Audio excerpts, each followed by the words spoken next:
Our faith, our vision, our future. As parishioners of St. Joseph's, we obviously share faith in the teachings of Christ and the Catholic Church.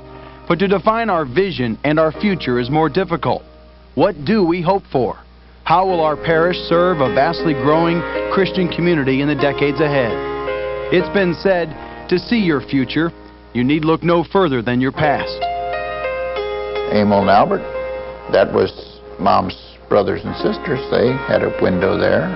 Sonny Becker, baptized in St. Joseph's Church in 1927 when it was brand new.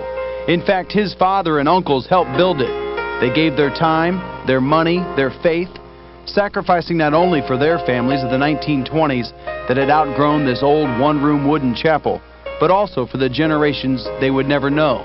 Sonny's wife Betty is co-chairman of the Capital Campaign Drive. We have got to have a bigger church so we can accommodate the people that want to come to church and be comfortable. We're losing our young Christian people. They need God. God don't need them, but they need God. And we have to provide a place for them. This is more than a vision for Betty. To her, it's a Christian conviction.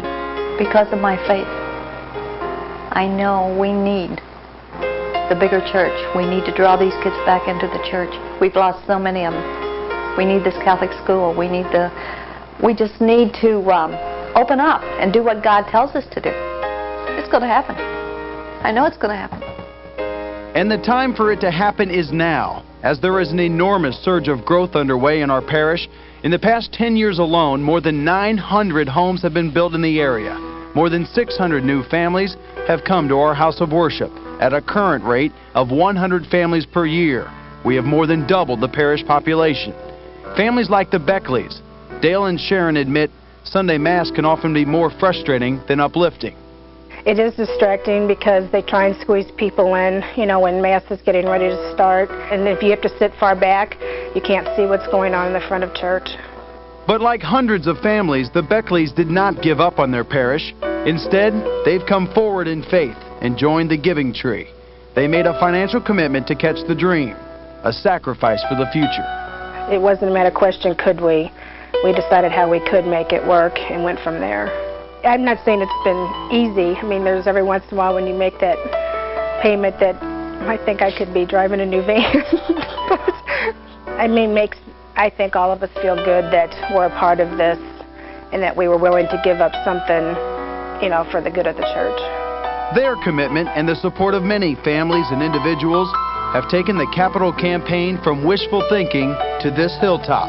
11 fabulous acres, less than 1 mile from our current church and school. Yeah, and then the church will be right on the crest of the hill right up here. And then, of course, that's the first phase, and then next to the church will be the gymnasium and the parish center. And then right over there where that little broken down shack is over there, that's where the school will be. Father Sigmund envisions the ultimate goal of a complete parish community. But he knows it must come in steps of faith, beginning with our top priority, a spacious new church, a structure with many modern technologies, but designed with tradition and theology in mind.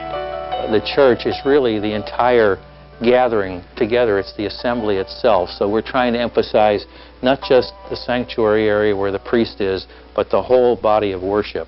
Art Stoddard is the architect chosen to take St. Joseph's Parish into the 21st century.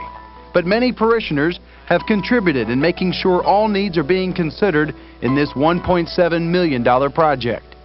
With the growth in the area and expansion and not knowing how many people are going to be moving in the area, can we expand that later, or what's going to happen? The program of design requirements indicated that we want a church for 450 people, but at some point it has to be enlarged to 900 people. When that point comes, these rooms, which are going to be built here with all non-bearing wall construction, can be removed, and the pews will be expanded out. In the gathering area, will that also be soundproof, because you're going to have children running in to the bathroom, parents taking children to the cry room, kids coming out of the nursery, preschool going to the bathroom? How soundproof will the outside area be? Well, we can go as far as we want with soundproof construction. We could make the entire envelope around the worship space that same soundproof construction. What about the accessibility of the elderly and the handicapped people getting into the church? a handicapped person, someone in a wheelchair, an elderly person, can get from the parking lot right into the church without any difficulty. Toilets are accessible. In the PA system, the sound system, there's going to be hearing assist built into the system. So I think we have addressed all the needs of elderly and handicapped people. Well, maybe I'll live long enough to roll up there. For Florence Kulik, this church will indeed be a dream come true. Both she and her son Mike are dependent on wheelchairs and walkers. For the past 8 years, the only Mass they've seen or heard is on Sunday morning television. But Florence has made a personal contribution to the Capital Campaign toward our vision, our future, and her dream of sitting next to the new altar. We love our church. When we came out here, that's all you live for when you're Catholic, you know. You grow up that way, and Mike, he loves his church. It would be a dream, yeah. And I could go to church when I wanted to, yeah. And I'm sure there's a lot in St. Joseph that would like to go to church. It is not hard to see the need, whether it's the handicapped or the standing room only masses, where benches in the aisles and the stairways serve as makeshift pews. Parents have no place to turn during the tiers. Toddlers are contained by a card table in the daycare. In preschool religion, teachers are trying to open children's hearts to Christ in a cramped rectory basement.